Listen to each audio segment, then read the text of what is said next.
Hello everybody, my name is Vusi and I'm a Java software developer. So today we're going to be checking a program that was written a while ago, a Vishman USSD program.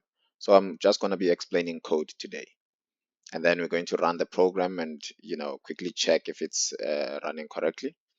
Okay, we also going to be choosing different options and then check for errors if an incorrect option was selected.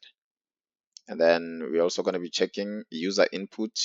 For an example, if an alphabet was put in instead of a number, what we going to see, we will be checking what's going to be happening, what's going to happen.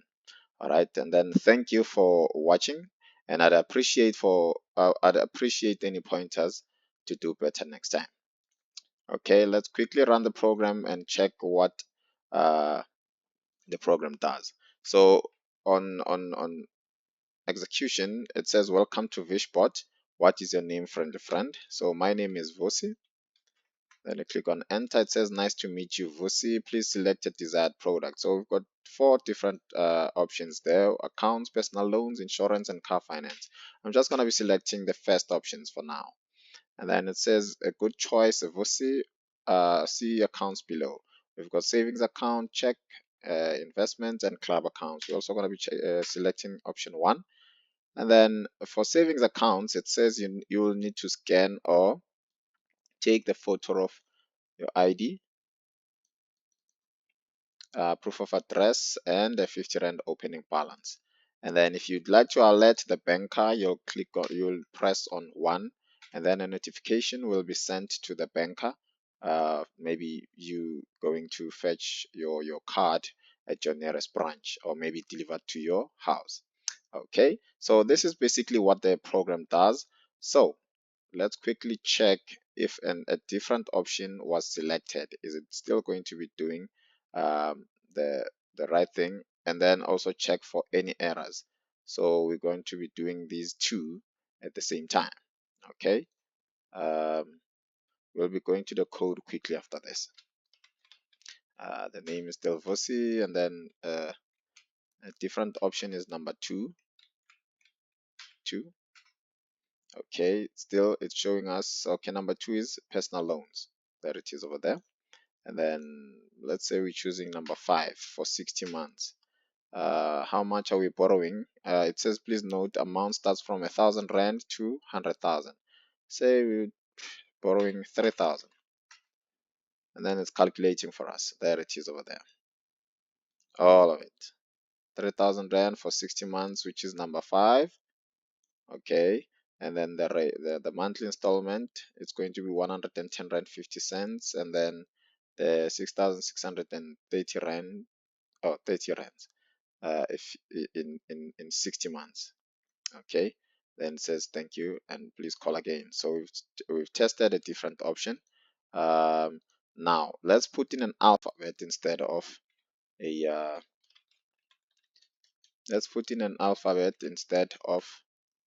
a number, just to check for errors.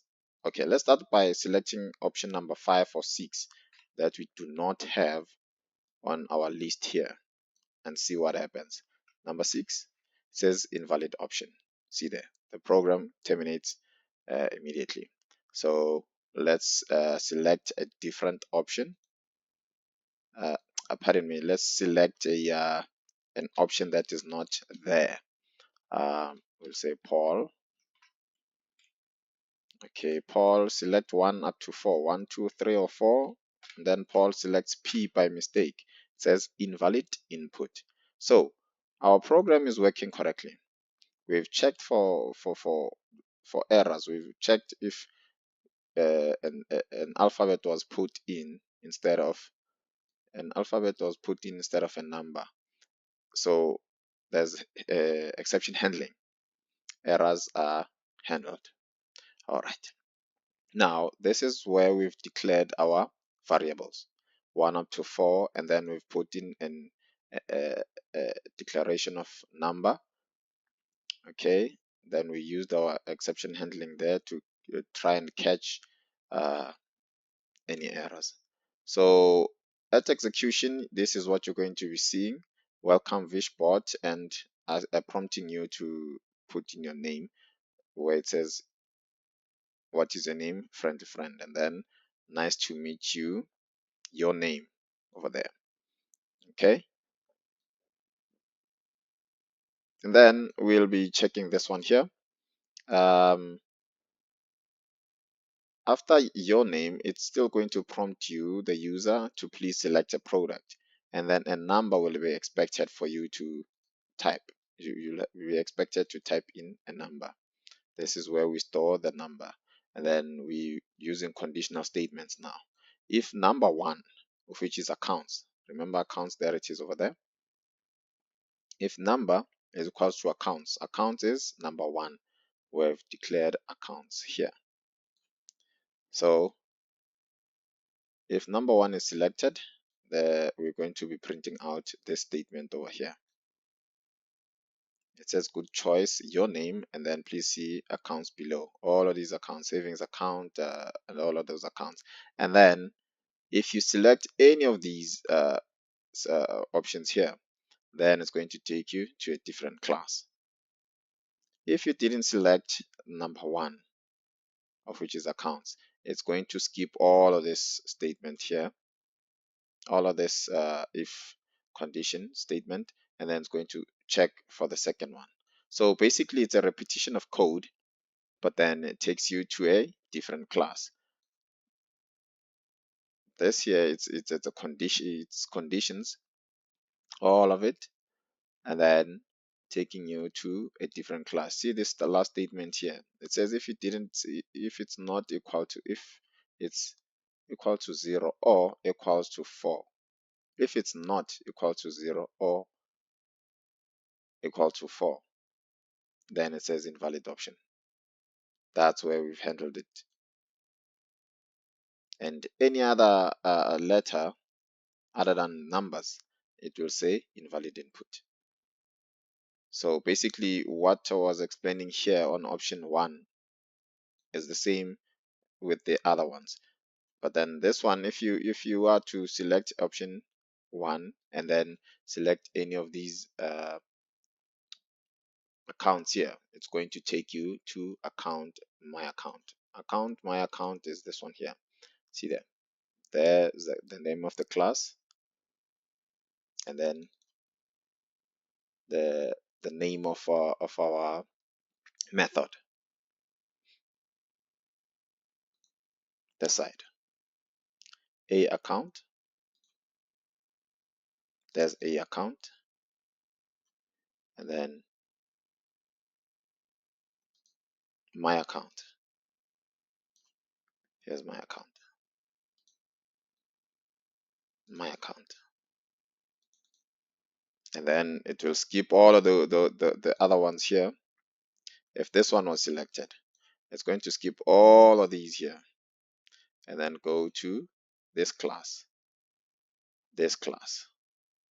and then start again to check. We still doing conditional statements again, this side. So yeah, that's where I'll stop for now. But then it's a repetition of code, and yeah, probably going to go to the next one, the personal loans. This is where it's a bit complicated, but it's one and the same thing. It's just numbers, multiplication, and it's a bit of math. But yeah, this is the USSD code using exception handling, going to different classes. But it's something that if somebody who concentrates very well can do write all of this code on the very same class. But I prefer to go to different classes for me to be able to follow, and to follow for it to make sense to me. Yeah. Yeah, that's all for now, everybody. Thank you very much once again for choosing me, and once again, I'd appreciate any pointers. Please like, share, and comment. Thank you, and I'll be seeing you on the next one. Bye bye for now.